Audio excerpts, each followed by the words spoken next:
Alright, so it stopped because I had one of those stupid ads come through.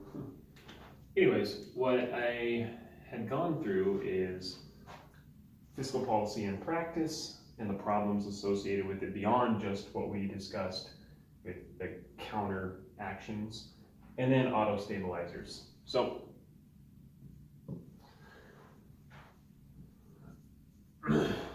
let me talk about the fiscal practice or fiscal policy in practice and why it doesn't work, even if it weren't for the counter actions of reality. And that is that you have the business cycle, and so you hit a peak right here, and then that's where things start to turn, but you don't know, you're not going to notice it here, and the numbers won't come out even until you're somewhere down here, right? So the downturn's really starting. So let's say, and I was comparing it to a cold, so let's say you catch a cold, but the reality is you've already got the cold before symptoms happen, right? So I think you have the flu virus for 2 to 3 days before you actually notice. And so you think of the same thing in terms of the business cycle. Before anybody notices, they already have the issues going on. And so let's say, remember, fiscal policy takes an act of Congress. Congress is very slow. It's intended to be that way because if Congress, don't just do something, act. Well, Reagan said, don't just stand there, do something. But Reagan said, don't just do something, stand there. Sometimes it's good that they're slow because it means dumb things that they might do. I'll just make sure it's recording. You don't want to knee-jerk reaction and do stupid things. And so generally what they do is they'll notice it right around here. So recognition, right? They recognize. And then they discuss, what do we do? Do we do tax things? Do we stimulate what? So let's say they finally decide. And then they have to vote. And that takes time. And then by the time they've got it voted, money apportioned, then they have to act, right? And the problem is that there is a long process. Could be, in fact, they talk about, I read something about putting up a stop sign. If it's a local municipality, they can put up a stop sign in maybe a few weeks, maybe a month.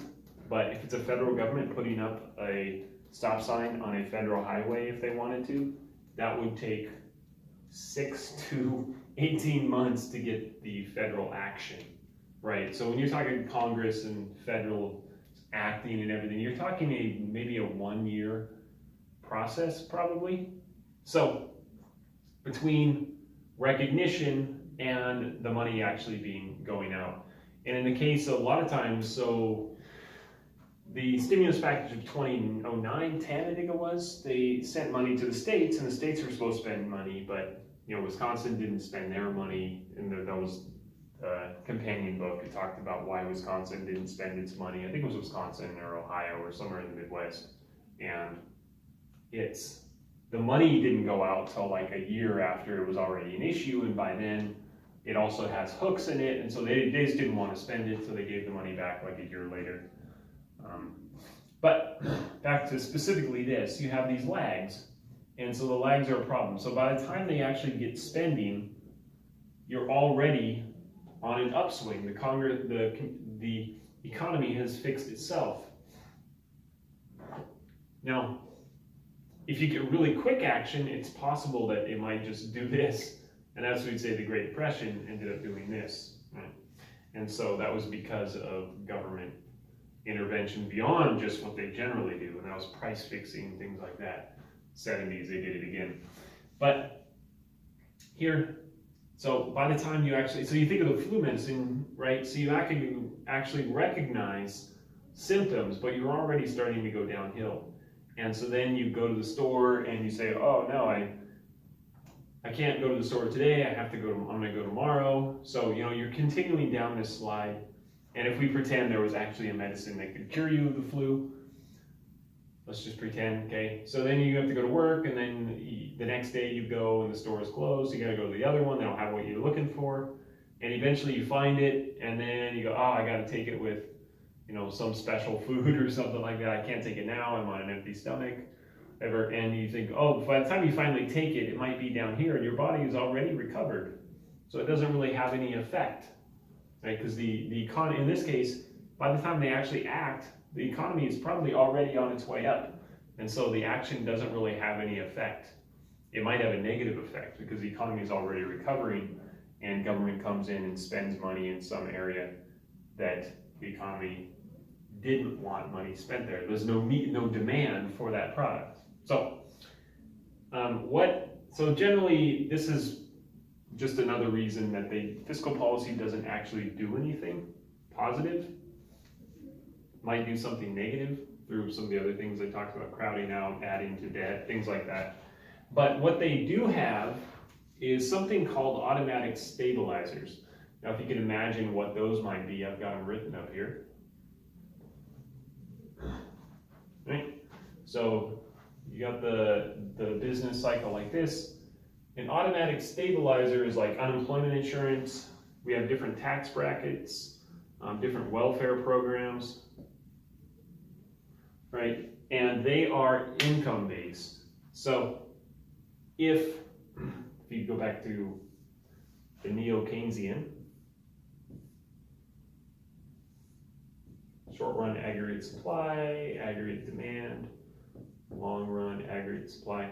So if you've got this, as people lose their jobs and you fall off in aggregate demand, you have something called unemployment insurance, which is meant to automatically, as soon as you get laid off, you can't get fired, you can't quit, but as soon as you get laid off, you have 1 week, and after that first week, you start getting checks, and they're not meant to be as big as your actual working check, but they're supposed to prevent you from stopping spending altogether. So they're supposed to allow you to continue to spend and keep that aggregate demand going.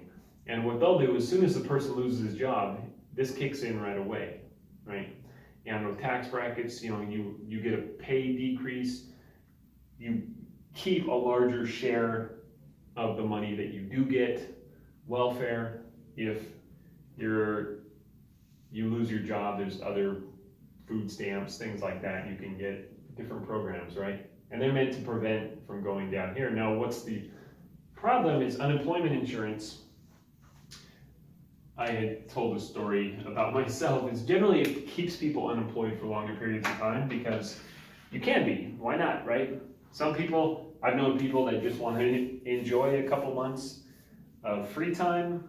Myself, when I first had my first, real well-paying job, or back then it was well-paying, and I was full-time, and then I was part-time, and then I was unemployed. And when I was unemployed, I collected unemployment insurance. And when I was employed, I was driving about 100 miles a day, 3-4 days a week, right? And so I got 25 at tops miles to the gallon, and gas was $4 to $5 a gallon. So I was spending maybe 20 bucks a day on gas alone, times, let's say on average, doing that like 5 days a week.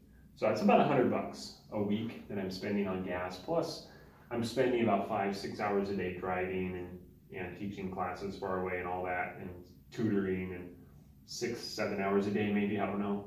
But I was making about 600 a week, right? Unemployment, I could sit at home and make 611 a week, right? So which one am I actually better off doing? In the short run anyways, I was better off on unemployment because I was making more money and I had a lot more free time. Now in the long run, being unemployed for a long period of time is not good for your future employment prospects, so there is that drawback. But that's kind of one of the problems with unemployment insurance is studies show that people tend to be unemployed for 4 to 5 months, and that's because they don't really look for a job for 3 to 4 months. They go out and they pretend, and there's a funny Seinfeld episode with George Costanza, who back then you used to have to go lie to the person to their face. Now you can do it all online and through the phone, automatic phone system, automated.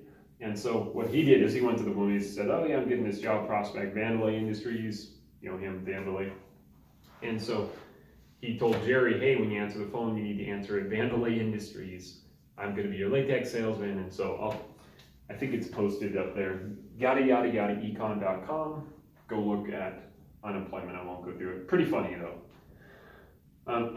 So those are some of the automatic stabilizers, and I would guess they probably work a little better in some ways. They're better than fiscal policy, but they have their own drawbacks, right? Just like you take that flu medicine, maybe it does fix the flu, but it's going to have side effects. All medication has side effects, right? All right. So that's good for chapter 13. You know, I've got a lot more stuff in the module. I'll just leave it at that though. And hopefully I can upload this one. I'm having some problems uploading. So cheerio.